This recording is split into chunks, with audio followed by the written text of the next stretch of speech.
welcome to the Kelly Roach Show, a place for no fluff, easy to implement, 20-minute or less business and leadership lessons to help you build a sustainable business that scales.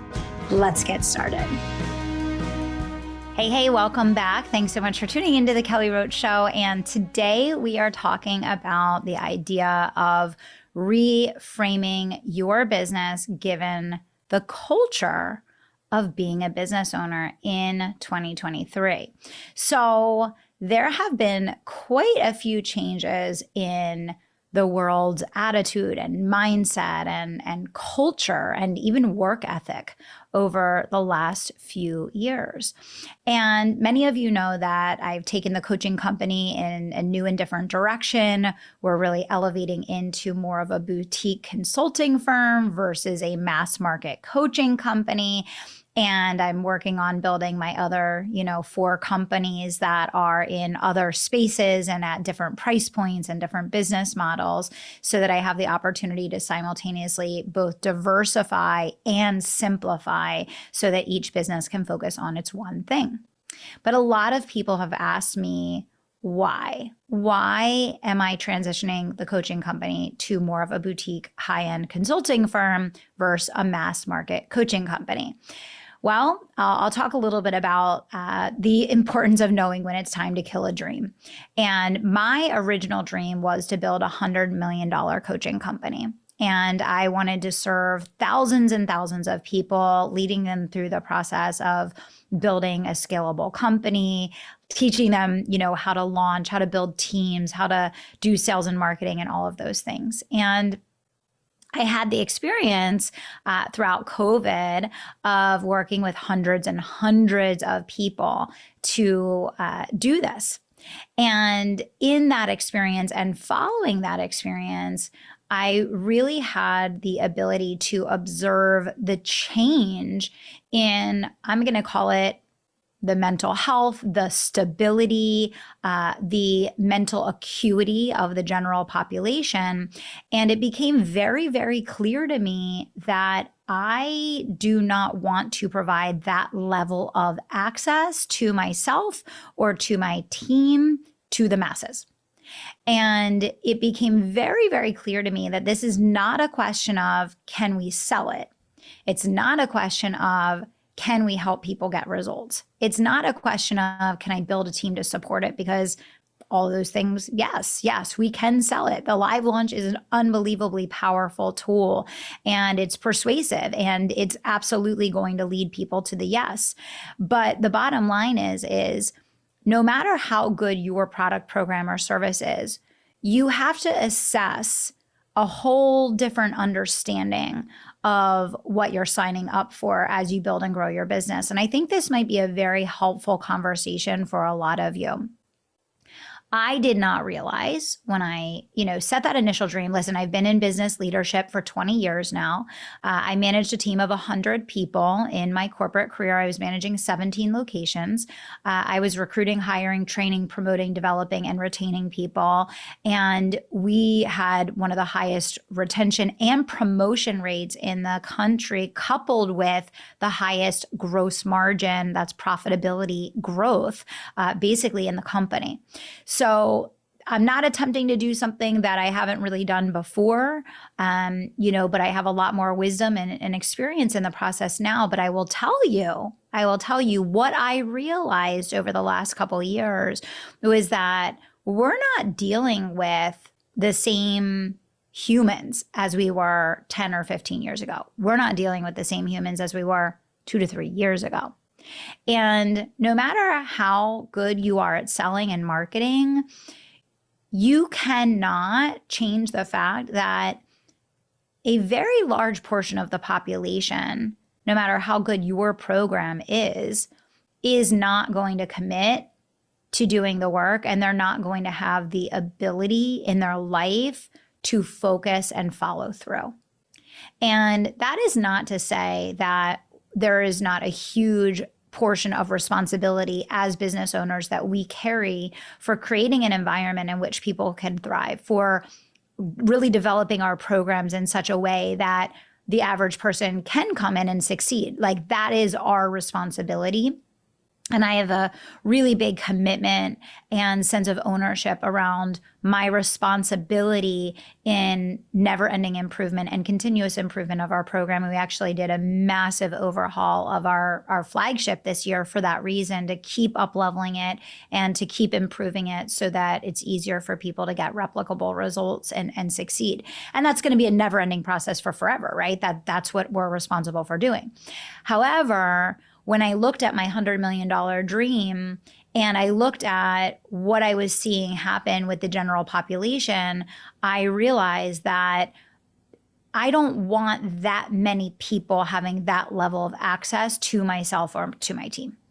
And it's a fraction of a percent of people that are business owners that actually should be business owners. I'm going to be really, really honest. It has been so over glamorized.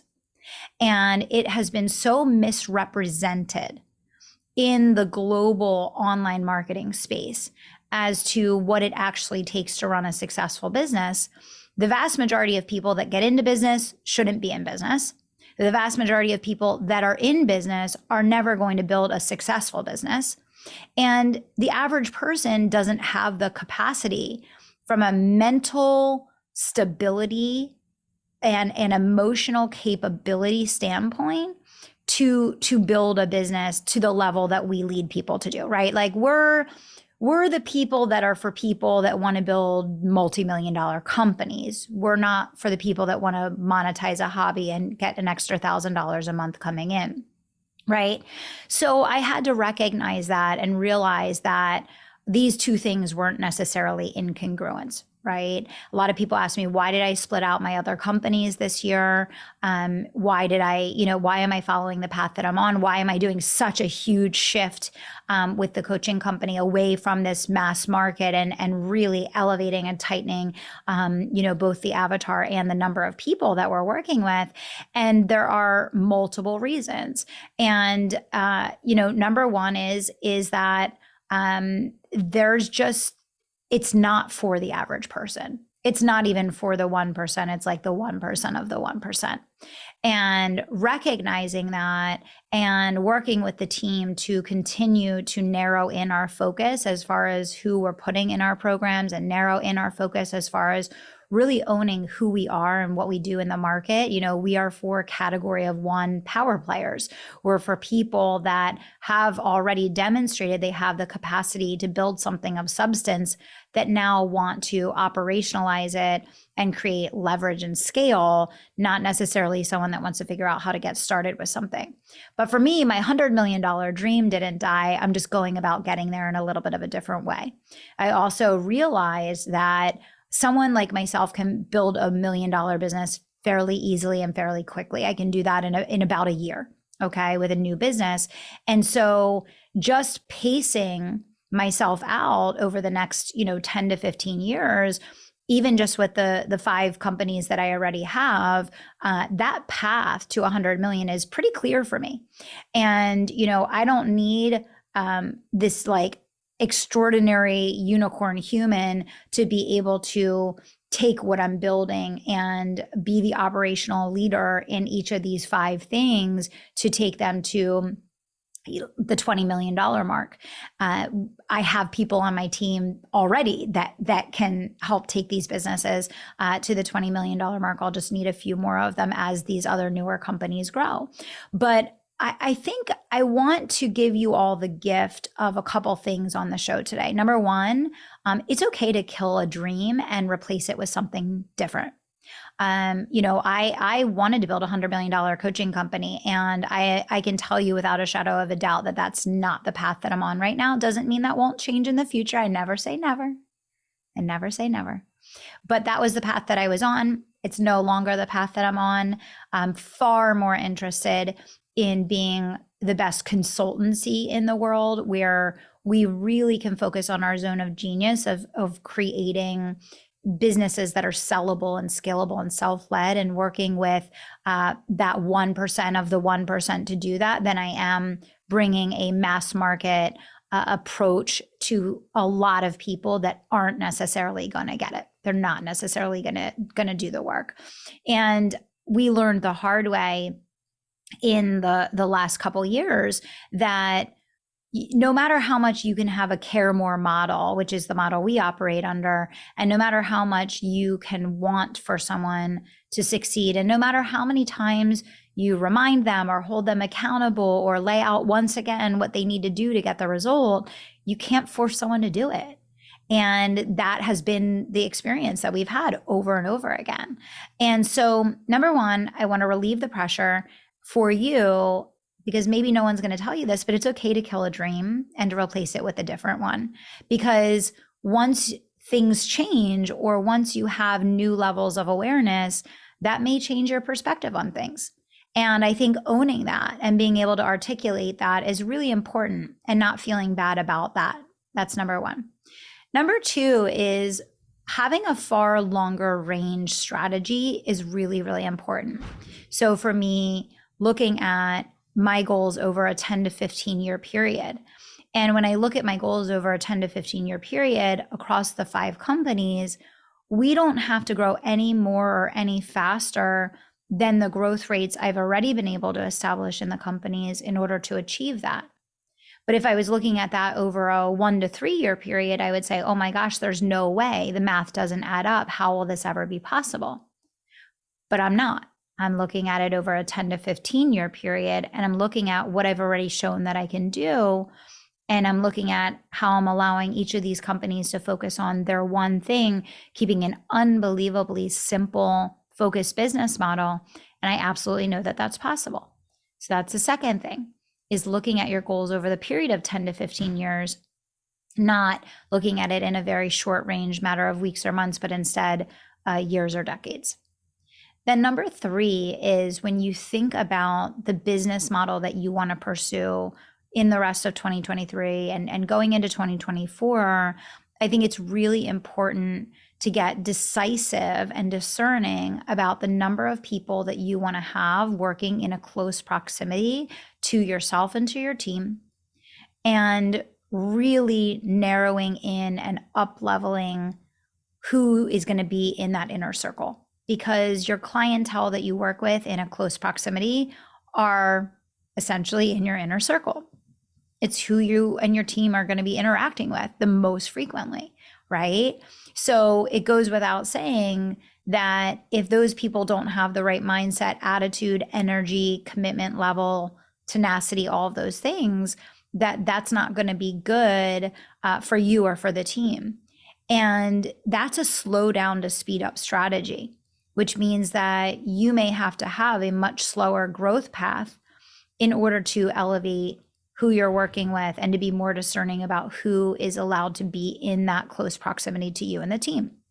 Which means that, as we've been talking about for many, many months now, that relationship between your flagship program and the things that you're doing to build your internal buyers list, you want to really have that complementary relationship where you have the flagship that's your high-end, very lucrative offer, that is working in close proximity with, your people. And then you want to have things within your internal buyers list where it's a lighter lift, it's an easy delivery model. It's not heavy for you and the team. You have the ability to scale it, and it's a much lower bar for your clients to get over in terms of being successful within it. I think it is very, very crucial for business owners right now to openly acknowledge and be aware of the fact that there has been mental decline in the general population. And if you are not aware of that right now, and if you are not acutely aware of the fact that we are not dealing with the same people in the same mindset with the same capabilities that we were dealing with a couple of years ago, you're constantly going to feel defeated. You're constantly going to feel overwhelmed. You're constantly going to feel frustrated and disappointed because you're not understanding that, yes, like what you were doing and how you were running your programming and who you were helping and what you were doing with them was working perfectly a year ago, 2 years ago, and it's not working now. And I think on one hand, I hear people talking a lot about the market changes that are going on. And yes, there are very significant market changes going on, and they have been going on for a year and a half now. The market has been contracting. Buying cycles have slowed down. People are more discerning. They have less disposable income. There's 100 things at play that has shifted the market. But what no one's talking about is you look at your average person and you look at their ability to succeed and their ability to focus and the level of kind of capacity that they have right now. It's not the same. It's not the same. And no one's acknowledging it and no one's talking about it. And I feel that this is very, very dangerous for business owners, because I think that the amount of depression and anxiety and frustration and overwhelm that people are feeling right now, because they had a product that worked, they had a program that worked, they had something that was proven. And now they're doing everything they know how to help people to continue to get results with that. And they're just scratching their heads, as to why they're seeing more and more problems and issues pop up. And let's be really, really honest with ourselves. There's been a huge moral decline. There's been a huge moral decline in society in the last 2 years. And I think that's something really important to be aware of as well. People do not have an ethical compass in the way they interact with small businesses today.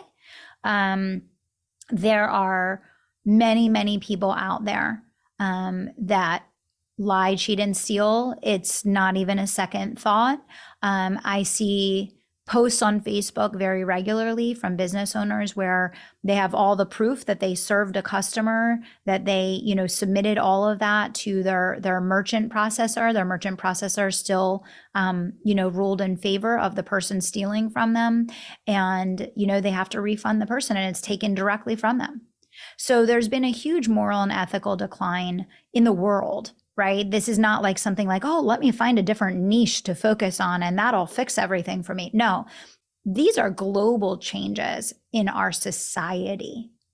And I want to acknowledge these things because I think that when you're feeling the impact of societal changes, but you don't know how to process or articulate what you're experiencing, that can be a very hopeless situation, I think, for a lot of people. And I think for me, observing the change in leading teams, observing the change in working with clients, first over the last 20 years, then 10 years, then 15 years, then 5 years, then 2 years, and then this year, observing that degradation, observing that breakdown has been mind-blowing for me. Mind-blowing. And so I want you to take it a little easy on yourselves.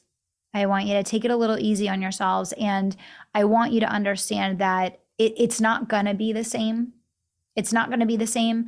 I think there would have to be something so major that completely reset culture and society and the world in order to get back the same level of framework for humanity around morals and ethics and what is hard work actually, and how do we treat one another, and what are your obligations when you make an investment as a consumer, and what are your obligations as a business owner, and all of those things. So I say all of this to say that I think it's important, being someone who's been in this space for a long time, I think it's important to acknowledge what I see, what I'm observing, what I'm experiencing, and to make sure I let you know that you're not alone, and that maybe you would not have articulated this in this way that I am,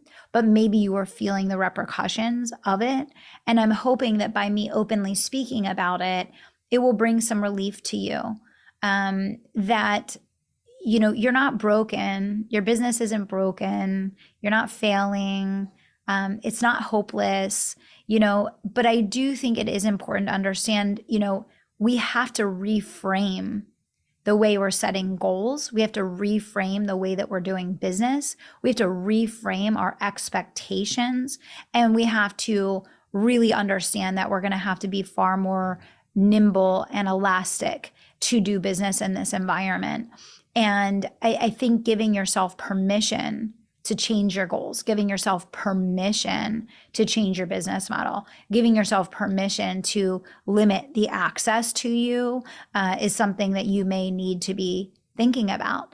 And I say all of this with the immense blessing of the fact that the people that we are working with in our coaching company right now are some of the greatest humans I've ever come in contact with. Like, I am mind blown every day about the quality and caliber of people that we are so blessed and so lucky to work with. But I will say that we went through a lot on the path to getting here, and it was extremely painful. And a lot of people came into our world that did not respect me, did not respect the staff, did not, complete their obligations in the program. And I had to make some really painful and difficult decisions and changes because of that. And so I think that, I always say this, but I think, the most important part of mentorship is war stories, lessons and wisdom, not butterflies and fairy tales. And I could sit here and there's a lot of other things I could say to you on this show, but I don't think they'll help you as much as you understanding that you can change and evolve and grow, and you can make observations, and you can become smarter and wiser and create reframes so that you can succeed in any environment, and create reframes so that you are able to thrive through this next period, and create reframes so that you understand, like, it is harder now and it's going to be harder and it's not going to change. And so getting yourself in that mental state is so, so important. So I hope this conversation was helpful for you. I appreciate so much the fact that you all take the time to listen to this show. And if this was helpful for you, I would really appreciate if you would share this out with someone that you think could benefit from it, because I want you to succeed. I want you to build a business of significance. I want you to accomplish your goals and dreams. And I know that the number one thing is your ability to stay in the game. It's staying in the game. And I'm hoping episodes like this help you to relight that flame and understand, it's time for a reset. It's time for a reframe. But that doesn't mean that you can't run the ball down the court and get to where you want to be. So thanks so much for tuning into the show. Spread the word, share it with someone it can make a difference for, and we'll see you back here soon.